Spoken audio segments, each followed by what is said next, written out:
আজকে একটা বিশেষ দিন আমার কাছে, জানো। আজকে হচ্ছে আমার বরের জন্মদিন। ও না এসব বারণই করছিল যে কিচ্ছুটি করতে হবে না, তুমি শুধু মাংস ভাত করো। কিন্তু ওকে বললাম তুমি চুপটি করে বসো, আমি সব করে নিচ্ছি। আর এদিকে তো আমি কাল রাত্রিবেলাতে এই সমস্তটা গুছিয়ে রেখেছিলাম, এমনকি পেঁয়াজটাও কেটে রেখেছি, জানো। মাংসটা জল দিয়ে ভিজিয়ে দিয়েছি, এবার এক এক করে সবজিগুলো সব ভেজে নেব। পাঁচ তরকারি ভাজা আর ডাল ভাতই করব, বেশি কিছু করব না। আর সবজির পরিমাণ যেহেতু অল্প, সেজন্য একসঙ্গে সব ভাজতে দিয়ে দিয়েছি।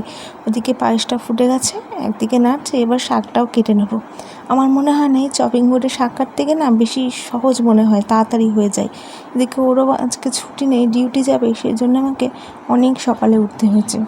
এদিকে ভাজাগুলোও হয়ে গেছে, পায়েসটাও রান্না হয়ে গেছে। মাংসের জন্য আলুটা ভাজতে দিয়ে দিচ্ছি, আর মাংসের কালারটা কি সুন্দর এসেছে জানো, খেতেও কিন্তু ভীষণ সুন্দর হয়েছে। ভাতটা ওদিকে ইন্ডাকশানে বসিয়ে দিয়েছিলাম, রান্না বান্না হয়ে গেছে। ওদিকে বলছে যা হয়েছে দিয়ে দাও, আমি খেয়ে ডিউটি বেরোই। তাই বলে হয় বলো, অন্যদিন তো দিই এমনি, আজকে একটু সাজিয়ে গুছিয়ে দিই। ওনা এসব পছন্দ করে না সাজিয়ে গুছিয়ে দিতে।